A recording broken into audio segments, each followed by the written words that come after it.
Bienvenue à tous ceux qui nous ont rejoints. Bienvenue spéciale à ceux qui nous suivent sur YouTube. Et ce soir, pour la méditation, c'est toujours dans le livre de Jésus-Christ, le chapitre 33, qui a pour titre « Qui sont mes frères ?» Donc, soyez attentifs pour avoir la réponse. Et ce soir, nous avons la joie d'accueillir avec nous Tabitha Venkia. Donc, bienvenue Tabitha. Nous sommes contents que tu es avec nous et nous prions que le Saint-Esprit t'accompagne pour nous délivrer ce message. À toi la parole. Merci beaucoup, Sœur Roselyne. Bonsoir à la grande famille Osez demander plus.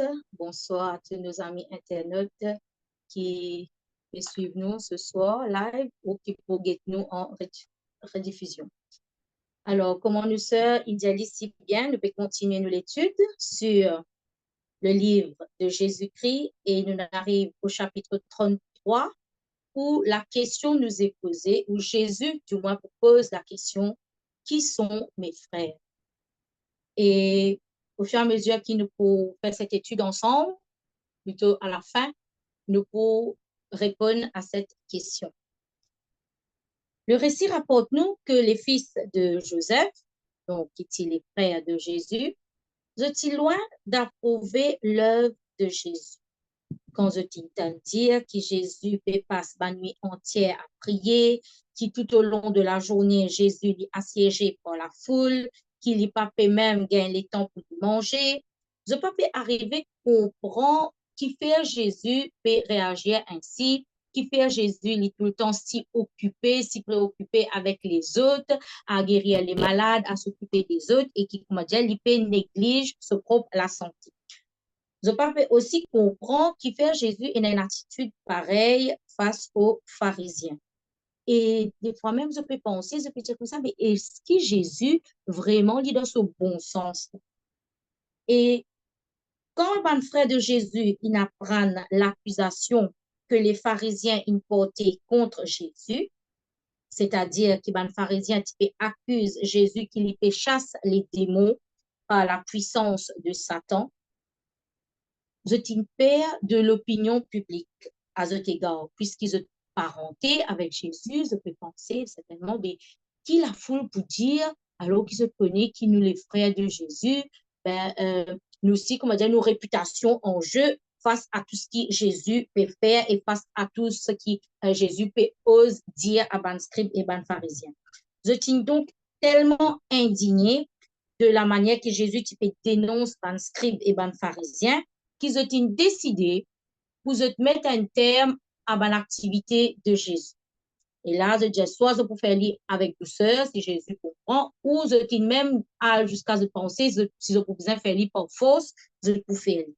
Je dis même contacter Marie, pour essayer de persuader, et voilà, nous faisons cause avec Jésus, avec ça, ça fait qu'il peut faire là. Et je pensais, bon, voilà, quand Marie pour avec eux, Jésus pour écoute eux un petit peu plus et il est plus prudent à l'avenir. Nous pourrons venir à ça épisode-là vers la fin. Voilà que maintenant, Jésus fait guérir un démoniaque aveugle et muet qui, après sa guérison-là, il retrouve la vue, il retrouve la parole. Et voilà une nouvelle accusation de la part de les pharisiens. Je peux dire Jésus, quand je t'entends bandimoun, peut dans l'admiration, dans l'étonnement, là, comme dit que je l'équerre, je dis ça, peut briller dans eux, je dis comme ça, ben non, ce Jésus-là, il chasse les démons par l'esprit de Belzébul, par le prince des démons. Et Jésus, il connaît l'équerre, Jésus même dans de parole, Jésus pour dire ceci. Il peut dire que quand nous peut attribuer à Satan l'œuvre du Saint-Esprit, ces scribes et ces pharisiens, ils privent de l'accès à la source des bénédictions. Et ceux qui t'y causent contre Jésus lui-même, sans pour autant je pas encore peut-être discerne ce caractère divin, ça va dire là, je suis capable d'obtenir le pardon parce que l'action du Saint-Esprit, il est capable d'amener eux pour reconnaître cette erreur et pour se repentir. Quand une âme les repentit, les croit,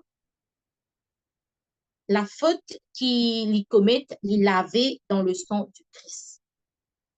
Mais celui qui peut rejeter l'œuvre du Saint-Esprit, il peut placer malheureusement hors d'atteinte de la repentance et de la foi.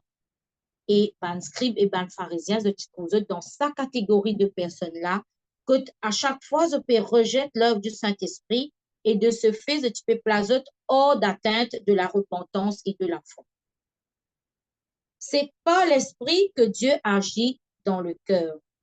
Et quand nous peut rejeter l'esprit, pire encore, quand nous peut attribuer l'action du Saint-Esprit à Satan, nous peut obstruer, nous peut causer un para, nous peut mettre une barrière, un obstacle entre l'unique façon que Dieu est capable de communiquer avec nous, c'est-à-dire par ce Saint-Esprit. Dieu n'est plus capable de faire non pour un démon qui rejette définitivement le Saint-Esprit, pour un démon qui rejette constamment, continuellement le Saint-Esprit.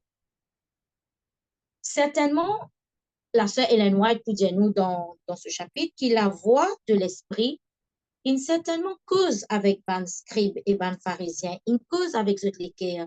Ça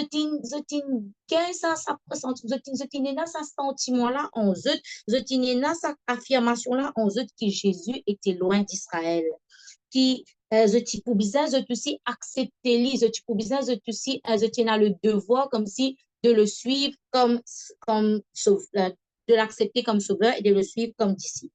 Mais pour les scribes et les pharisiens, alors qu'ils ont fini par tout cette accusation-là contre Jésus, les types trop humiliants pour qu'ils maintenant se accueillir Jésus comme le Messie, après qu'ils ont rejeté lui, après qu'ils ont jeté le l'opprobre sur lui pendant tant de fois. Les types trop, je suis trop fier de eux-mêmes, de cette position, vous êtes capable de confesser cette erreur. Et donc, de cette manière-là, je continuellement rejette cet appel que le Saint-Esprit peut faire à eux et je ferme l'équerre complètement à toute bonne action que le Saint-Esprit voudrait faire en eux.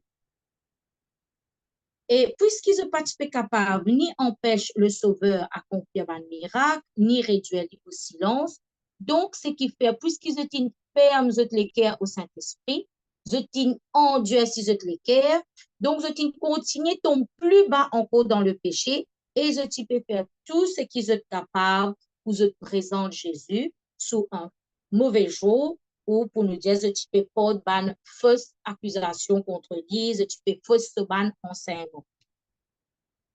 C'est pas Dieu, chers amis, qui aveugle les hommes ou qui endurcit les cœurs des hommes. Au contraire, Dieu est la lumière. Dieu est la lumière du monde. Et Dieu est cette lumière qui est capable de corriger nos bonnes erreurs, qui est capable de conduire nous dans un sentier sûr. C'est en effet quand nous pouvons rejeter cette lumière qui, à ce moment-là, nous disiez aveuglés. C'est quand nous rejetons cette lumière qui nous l'équerre, les endurcit.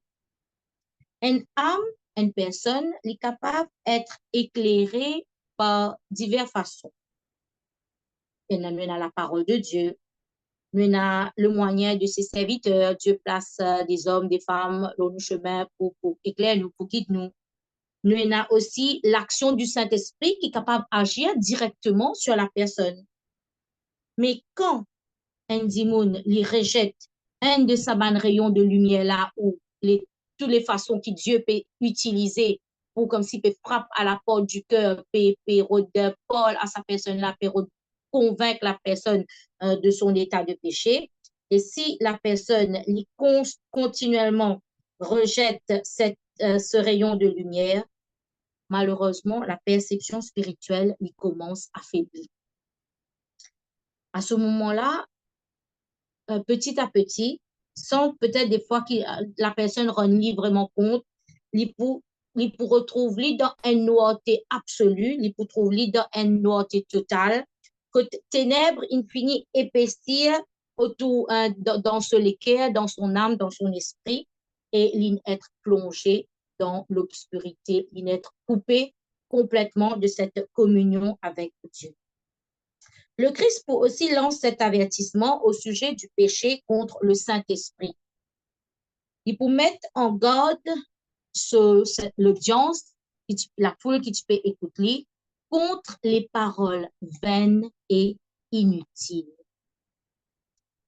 Très souvent, Satan, il fait nous dire des choses qui, des fois, nous pas rendre nous compte qui c'est qui nous peut dire il y a un impact négatif ou il y a un impact faux, les personnes qui peuvent écouter nous.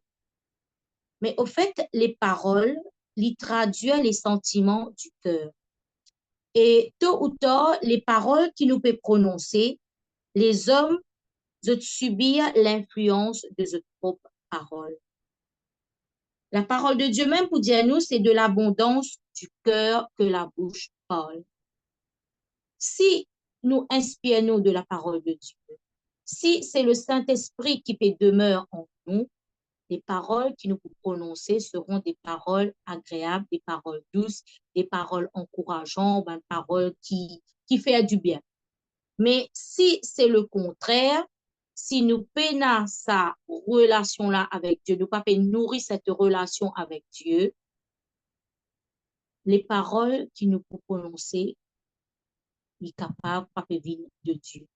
Il est capable, c'est l'ennemi, c'est le diable qui peut mettre des paroles qui viennent, des paroles inutiles dans notre bouche. Et Jésus pour dire aussi au bas dans Matthieu le chapitre 12, il peut dire au jour du jugement, les hommes rendront compte de toute parole vaine qu'ils auront proférée. Car par tes paroles, tu seras justifié et par tes paroles, tu seras condamné. Nous connaissons très bien la puissance de la parole, chers frères et sœurs, chers amis.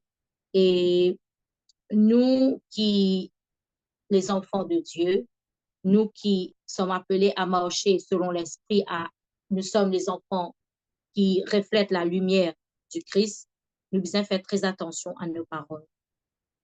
Il faut aussi lancer l'avertissement à ceux qui, à un moment donné, étaient influencés par les paroles que Jésus a prononcées, que Jésus a écoutées, étaient savent ces paroles, étaient dévouent ce message-là avec beaucoup de plaisir.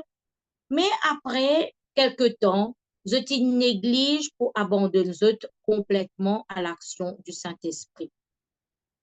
Et ici, il peut mettre nous en garde contre la négligence. La négligence de continuer à se nourrir de la parole de Dieu.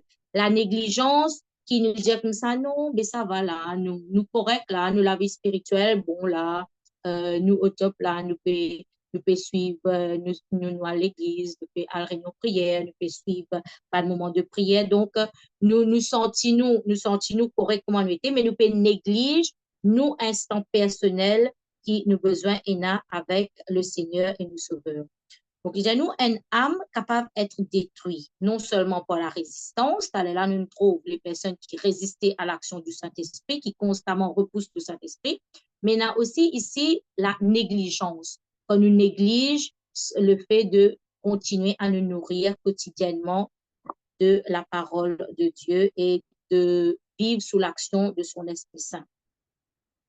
Quand nous demeurons dans l'amour, dans la grâce de Dieu, et qui nous nourrit nos relations avec Dieu, nous permettre à Christ de demeurer en nous, nous capables à ce moment-là faire face aux assauts, aux attaques de l'ennemi. Parce que c'est pas nous qui pour combattre, mais c'est l'Éternel qui pour combattre pour nous. C'est le Saint-Esprit qui habite en nous, qui pour repousse les attaques, qui pour repousse la tentation quand il peut survenir sur nous.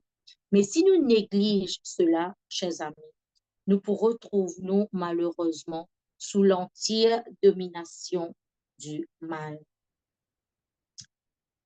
En effet, quand nous abandonnons totalement à Christ, il a une puissance extraordinaire, il a une puissance nouvelle qui en parle de ce cœur nouveau.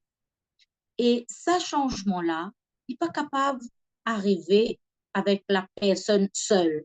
Comme si nous, à nous seuls, nous ne sommes pas capables de faire ce changement-là. C'est un processus, c'est une œuvre surnaturelle, c'est l'œuvre de Dieu qui introduit cet élément dans la nature humaine, cet élément surnaturel. Parce qu'il nous capable de poser la question, ou nous capable de dire nous-mêmes, ben non, des fois nous appuyons nous, nos faiblesses humaines. J'ai non, ben, en tant qu'humain, nous pas pour capable faire telles affaires, ou soit la chair est faible. Nous appuyons nous, l'eau nous sort, ou nous prend, nous cite quelques peut-être des versets pour nous, voilà, pour nous consoler nous-mêmes de nos faiblesses, comme ça, oui, ben, finalement, au final, nous, un être humain, ben, nous pas pour capable de lutter contre l'ennemi. Mais je me rappelle très bien moi-même la dernière fois quand je parle sur ce plateforme, je parle sur la victoire sur la tentation. Eh bien, ici aussi, chers amis, chers frères et sœurs, la victoire nous est possible sur le mal quand le Saint-Esprit fait se demeure en nous et qui nous demeure dans l'Esprit du Seigneur. Nous capables trouvent ainsi en Christ une forteresse, un lieu sûr, un refuge, le rocher dans ce monde en révolte. Seul moyen pour nous protéger nous de la domination de Satan, c'est pour nous abandonner nous entièrement au pouvoir du Christ. Moi, j'ai servi sa illustration-là, moi, je dis comme ça, quand nous sommes enfants bon Dieu, soit nous pouvons dans le camp de Dieu, soit nous pouvons dans le camp du diable, si nous pas allier nous au royaume de Dieu. Nous sommes neutre, nous ne sommes pas nil. Nous ne dire comme ça, non, pour le moment, je peux prendre une pause là. Pour le moment, je tranquille dans mon coin. Non. Avec un enfant bon Dieu, soit il dans un camp, le camp de Dieu, soit malheureusement, pardon, sans qu'il lit, il peut faire le choix, hein. Mais sans qu'il lit, il peut faire le choix, c'est Satan qui prend la domination, qui peut faire sur l'habitation dans la personne, et la personne, à ce moment-là, définit automatiquement, comme si sans ce consentement, il peut retrouver dans le camp de l'ennemi, malheureusement. Donc, on peut dire, il suffit qu'il nous néglige pour nous allier, nous, pour nous mettre nous dans le camp du royaume de Dieu, et Satan il prend la possession de notre cœur et il peut faire son habitation. Donc, chers amis, nos seules défenses contre le mal consistent à faire régner le Christ dans nos cœurs en ayant la foi et en croyant fermement en sa justice, en la justice de Christ. Oui, nous sommes capables de dire nous renonçons à certaines mauvaises habitudes, nous séparons momentanément peut-être des mauvaises actions, des mauvaises choses, des mauvaises habitudes qui nous permettent de faire, en pensant que quand nous renoncer à ces mauvaises habitudes-là, ben, ok, c'est bon, là, veut dire, on peut faire la volonté de Dieu. Mais au final, vous connaissez qui peut arriver, nous pouvons tellement fatiguer à lutter, un après l'autre, nous pouvons lutter, nous pouvons renoncer à un, nous pouvons trouver un autre problème, peut surgir, et nous pouvons trouver, comment dire, la liste des bonnes mauvaises habitudes là longue, et au final, nous pouvons fatiguer, et nous pouvons trouver nous vaincus quand nous relâcher, nous fatiguer dans sa lutte constante là. Mais quand nous pouvons soumettre nous entièrement à l'action du Saint-Esprit, quand ce n'est pas par nos efforts qui nous permettent de renoncer à sa mauvaise habitude-là, mais il dit nous, il a le péché lui-même en question, en singulier, qui peut dire nous, ça veut dire ça égoïsme-là, ce moi. Ça veut dire quand on laisse l'action du Saint-Esprit faire son œuvre en moi, et que c'est l'esprit qui peut guider moi dans mon bon choix, c'est l'esprit de Dieu qui peut guider moi dans mon bonne décision, c'est l'esprit de Dieu qui peut diriger toute ma vie. À ce moment-là, nous sommes capables d'être sûrs qui nous remporte la victoire et qui nous pas pour trouver ça la marche avec le Seigneur là pénible. Jésus, dans Matthieu le chapitre 12, quand ban scribe ban pharisien pour Jésus, lit comme ça, pour dire Jésus, ben, non, vite, trop, toi faire un miracle. Et là, Jésus, pour exaspérer, parce qu'il connaît le comportement un petit peu, et là, Jésus, pour raconter une parabole. Il peut dire comme ça, quand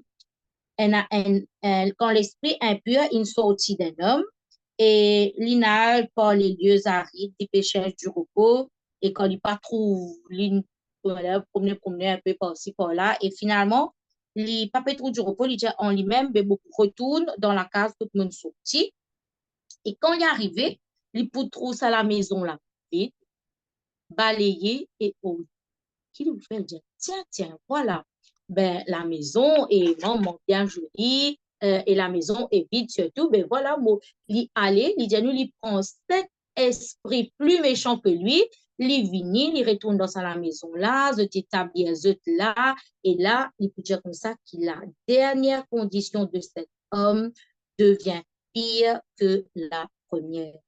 Et Jésus peut dire, il en sera de même pour cette génération mauvaise. Quelle parole dure, chers amis, n'est-ce pas? Mais tout simplement, cette parabole-là fait nous comprendre qui, comment moi tu peux dire, là, nous les cœurs pas capables de rester vides. Nous les cœurs pas capables, nous position qui nous prend en tant qu'enfants bon Dieu, n'est pas capable d'arriver un moment de nous fatiguer, nous décourager, nous relâcher, nous baisser les bras et nous dire là, pour le moment, nous neutres, là, nous encore peut douter, nous encore peut rôder. Après toutes ces preuves, après toutes ces expériences qui nous passées avec Dieu, pour nous, une expérience personnelle, monsieur et certain qui nous tous nous convaincus que là où nous sommes, c'est la vérité, que Jésus est le chemin, la vérité et la vie, et peine à sortir de là, veut dire, mon besoin tomber, lever, continuer, avancer, et mon pas besoin laisse, nous pas besoin laisse nous les cœurs vides, nous besoin toujours, tous les temps, et invite Jésus pour lui prendre toute la possession de notre cœur, pas pour occuper une partie seulement, mais la totalité, un abandon total pour qui Jésus capable de faire ce demeure en nous, qui le Saint-Esprit capable habite en nous pour faire l'œuvre qui y envie accomplie en nous et aussi à travers. Chaque pas, en effet, qui nous fait, qui éloigne nous du Christ et qui éloigne nous du salut, prépare-nous pour nous commettre aussi le péché contre le Saint-Esprit. Ça veut dire ban mauvais choix qui nous fait constamment, qui peut éloigner nous doucement, doucement du Christ, et éloigner nous aussi du salut. Et ça peut mettre nous dans le camp de l'ennemi, capable aussi de faire nous repousse le Saint-Esprit.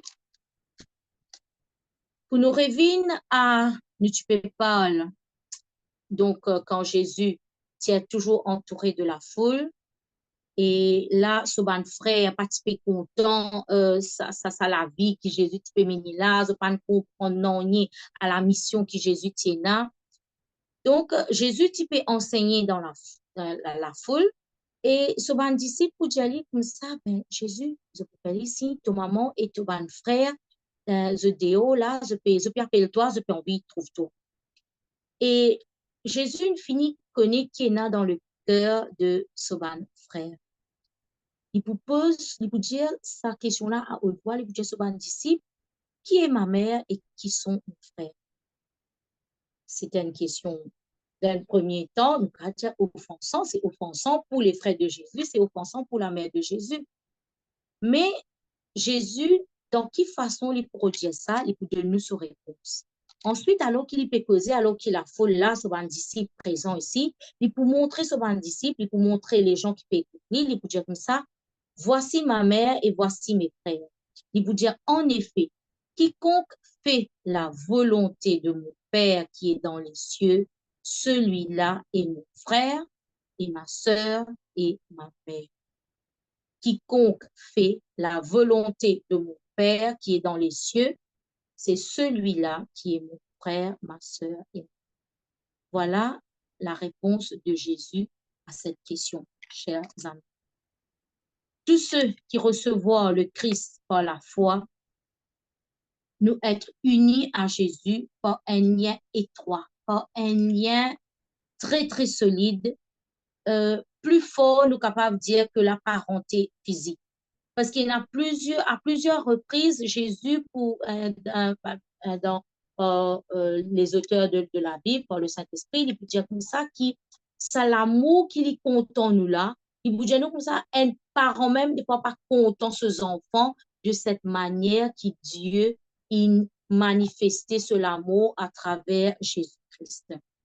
Et malheureusement, Jésus dit être incompris, torturé même, harcelé, blessé par l'attitude de Soban frère, Soban frère qui est dans la case, qui pas comprend lui, pas même aussi accepter lui comme notre sauveur personnel. Je pas récit trouve en ce Jésus, notre sauveur personnel. Mais tous, alors qui c'est dans son disciple, c'est dans la foule qui t'a accepté ce message, qui t'a accepté lui comme le Messie, comme le Sauveur. Et il dit nous, tous ceux qui acceptaient le Christ comme notre Sauveur personnel, nous pas ban orphelins qui condamnés à supporter seuls nos ban épreuves. Jésus, il introduit nous dans la famille céleste. Et il peut inviter nous pour qu'il nous capable de considérer son Père comme notre Père. De ce fait, nous capables de dire, chers amis, que par le sacrifice de Jésus, qu'on nous peut accepter par la foi la mort, la résurrection de Jésus, nous peut accepter que Jésus est nous Seigneur, il nous Sauveur. Le sang de Jésus coule dans nos veines. Autant que l'amour divin lui surpasse l'entendement humain, et nous autant ce tendresse lui compte en nous d'une manière inconditionnelle, autant ce tendresse, ce l'amour envers ce enfants illimité. Des fois, nous pas réussi comprendre. D'ailleurs, l'apôtre Paul même pour dire nous qui nous pas réussi comprendre la largeur, la longueur, la profondeur, la hauteur de l'amour de Dieu qu'il a manifesté pour chacun de ses enfants par Jésus-Christ. Le Seigneur et le Sauveur Jésus, il rachète nous, chers frères et sœurs, chers amis. Il peut dire nous, ne crains point, car je t'ai racheté. Je t'ai appelé par ton nom. Tu es à moi, parce que tu es précieux à mes yeux, digne d'estime, parce que je t'aime, je donnerai des hommes à ta place et des nations pour te racheter. Voilà à quel prix, au prix de sa vie, Jésus, il rachète nous. Et si nous tenions à cette relation de parenté qui unit nous avec Jésus, avec Dieu le Père, avec quelle tendresse aussi, chers amis, chers frères et sœurs, nous devons considérer nous les autres frères et sœurs dans le Seigneur. Parce qu'il nous connaît qu'il y a beaucoup de divisions, il y a beaucoup d'animosité, il y a beaucoup d'esprit de discorde entre frères et sœurs au sein de l'Église. Mais ce soir, ce message peut aussi rappeler nous que quand Jésus peut dire nous, quand nous peut faire sa volonté, quand nous peut faire la volonté de son Père, nous vînes, son frère, son sœur, sa mère, eh bien, de ce fait, nous tous nous adopter dans cette grande famille de Dieu. Et nous sommes capables d'honorer Dieu notre Père et également les autres membres de sa famille qui l'ont adopté pareil comme nous. Donc, si nous avons ce privilège d'être enfants de Dieu, nous tous, nous avons ce même privilège d'être enfants de Dieu, d'être dignes de porter son nom et de pouvoir porter haut la bannière de Jésus, afin qu'il, par notre amour, par notre esprit d'unité, par notre façon d'agir, les autres aussi capables d'être attirés vers ce Jésus, être attirés pour connaître davantage ce Dieu. Nous avons une expérience personnelle qui nous vit, dit long sur l'amour que Dieu est là pour chacun de nous, n'est-ce pas? Donc, il nous capable de continuer avec nous l'expérience que nous peut vivre avec le Seigneur, toujours être guidé par le Saint-Esprit, inviter le Saint-Esprit et demeurer dans sa présence. Que Dieu nous aide et nous bénisse. Amen. Nous allons Amen. prier. Merci, Tabitha. Tu vas prier avec Oui. nous? Oui, on va prier. Notre Dieu, notre Père, nous remercions toi pour ce message qui te donne ce soir. Que aide-nous pour comprendre que trop souvent, nous ban choix qui nous fait, ban action qui nous fait, capable éloigner-nous de toi et capable permettre à Satan de faire sur l'habitation en nous.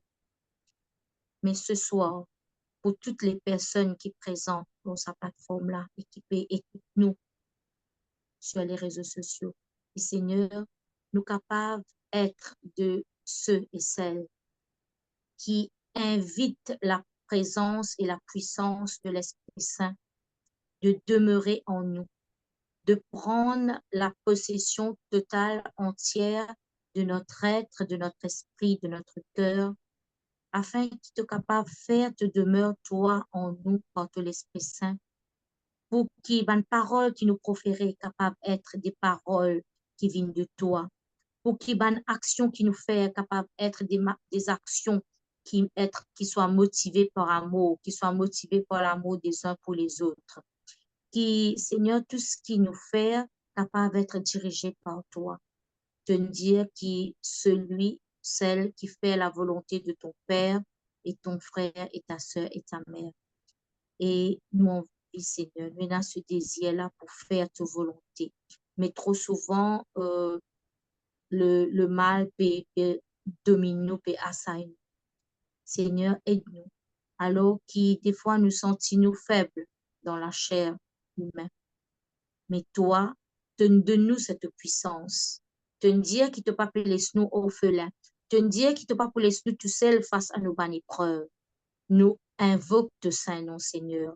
Nous invoque la présence et la puissance de ton Esprit Saint pour prendre possession de notre cœur, pour prendre possession de notre esprit, afin qu'il nous capable d'être des hommes, des femmes, des jeunes, des enfants bénis et serviables, des personnes qui sont capables d'être utiles pour la gloire de ton nom, là que tu nous places nous.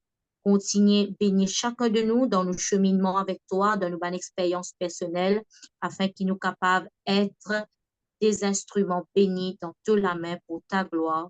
Au nom de Jésus, en temps et fait grâce. Amen. Amen.